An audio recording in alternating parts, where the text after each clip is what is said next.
My company used to have another office in another state that was 2 states over.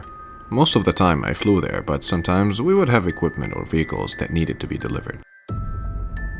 On those cases, I volunteered to make the trip and would stay at the other office for a week at a time. Sometimes I would take a rest stop at a motel or something. I would break up the drive by pulling over to a rest stop and sleeping in the back of the vehicle for a bit. One time, I was driving a big box truck, like a big truck you would rent at U-Haul. We bought the truck. It was used, and the back of the truck was filled with equipment and stuff from that office. I offered to make the trip.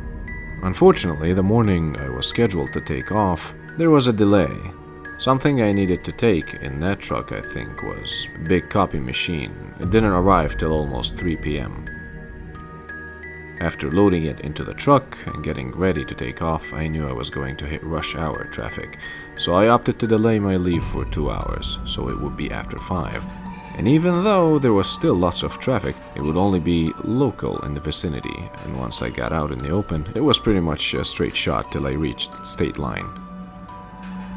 Having to pull over a couple of times to fuel and restroom breaks, I got into a rural area north of my state after midnight. I pulled over one last time that night for fuel and coffee. The next stretch was going to be very dark and desolate, so I was preparing myself.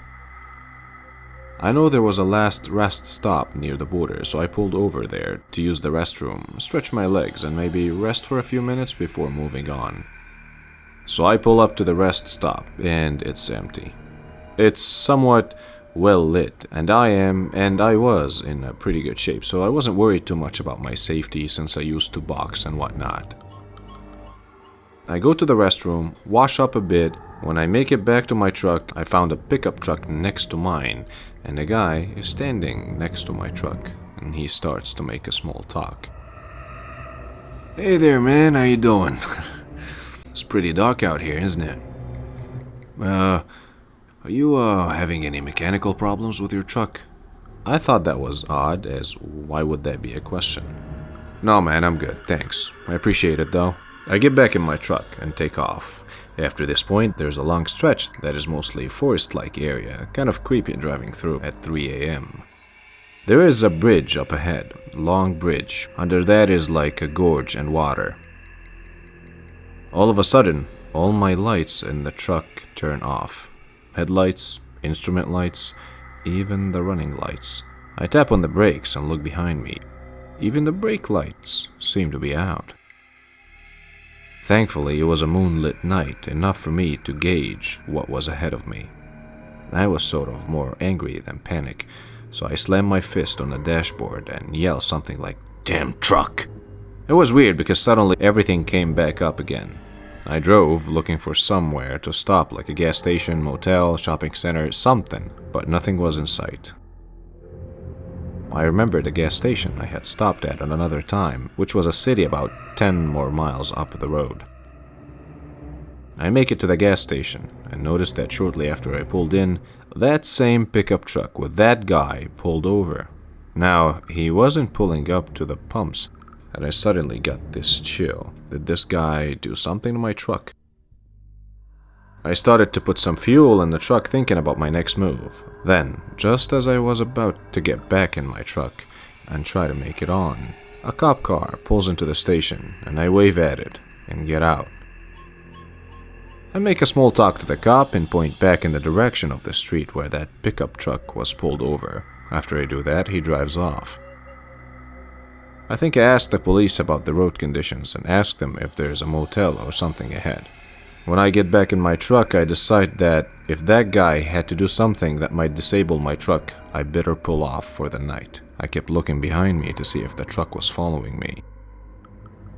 I think it was, but couldn't be sure. I make it to another town, a bit larger than the one that I had left, and there was a motel. I find the motel that was next to another gas station, and I checked in. I get into my room and try to sleep, but kept looking out my window. I only slept for a few minutes at a time. Then, by full daybreak, I check out, eat breakfast, and head back on the road. I eventually make it to my office and ask them to have the truck looked at by a mechanic, and they reported back to me after I was back home that the mechanic found several issues with the truck and that it seemed like somebody did that on purpose, maybe hoping that I would pull over, but thankfully the truck kept on going. God knows what would have happened if I pulled over in that foresty area, if I was being followed by that guy or other guys, or if I was gonna be ambushed. But surely next time I'm gonna be very, very careful.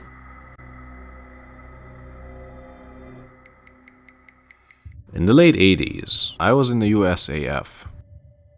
I hung out with my roommate and another friend. My name is Stacy. My roommate's name was Stacy too. The girl we hung out with was named Carol. One weekend, we decided to take a road trip to Kansas City, Missouri. We were speeding down the highway, laughing and singing at the top of our lungs. We were happy and having the time of our lives. Carol was driving and must have been going too fast because a state trooper pulled up behind us and turned on his lights. Carol immediately pulled over. By the time the officer made it to her window, she had already had her license and registration in hand and the window down. The officer looked at her and then looked at me and Stacy. Then he said, "I want you to follow me. Don't try to run off or you all will be going to jail." He then went and got back in his car. And needless to say, the three of us were puzzled and talking amongst ourselves, wondering why he just didn't take Carol's identification and write her a ticket. The officer pulled out slowly, and we dropped in behind him and followed him down the road. He drove a few miles, then exited the highway. He drove a little ways and turned onto a dirt road that was surrounded by stalks of corn. We all stopped talking as we became more alarmed. However, being young, scared, and since he was a police officer, we continued to follow him. The officer drove for some time down this dirt road and then pulled into an area that had a big beat-up old barn. As he stopped, and we stopped behind him, a group of men with shotguns exited the barn. It wasn't until that point did we realize we were in mortal danger and panic set in. The officer walked back to our car and told Carol to get out and follow him to his car. As she got out, she looked at me and Stacy, and there was sheer terror on her face. She followed him to his car, and he motioned her to get into the passenger's side. She did. Stacy and I were crying as the armed men stood on the side of the car looking at us as we began quietly praying for God to protect the three of us. We prayed that Carol wasn't being hurt and somehow they would let us leave. After some minutes, Carol bolted out of the officer's car and ran back to the car and jumped in the driver's seat. She was crying hysterically, so of course, Stacy and I began crying harder. The officer got out of his car, walked back to our car, this time to Stacy's window as she was in the front passenger seat. He asked, "Is it true you're all in the Air Force?" To which Stacy replied, "Yes, sir." The officer calmly said, "Get out of here and go back to where y'all came from. I better not see any of you again." As soon as he finished, Carol turned on the car, whipped it around, and sped back down the dirt road. She somehow navigated back to the highway. As she drove back toward the base, the silence was only broken by an occasional sob from one of us. Stacy drove for a while, and as soon as we crossed back over into Nebraska, she pulled over on the side of the highway. Then she began to sob heavily. Stacy and I hugged her, and I asked if she was hurt in any way. She shook her head. No, she wasn't hurt.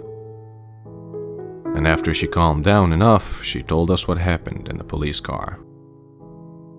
After she got into the car, she offered the officer her identification and told him she was sorry for speeding. He took her information and then asked her, "What are you doing with those two?" And he said a racial slur.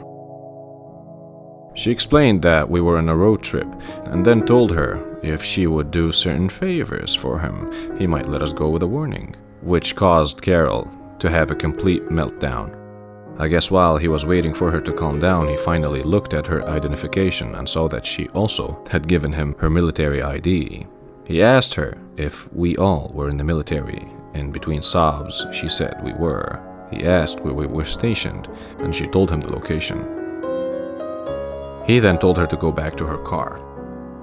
As we sat there after Carol told us what occurred, I think it hit all three of us at the same time that the only thing that saved us was that we were in the military and stationed at a nearby base. We hugged each other and cried until we could not cry anymore. We didn't report what happened. Again, we were teenagers and didn't think we would be believed over a law enforcement officer. We never talked about it after that day. That incident has haunted me for years. All of the what ifs. But as I have gotten older, what haunts me more is the thought that others may not have been as lucky as we were.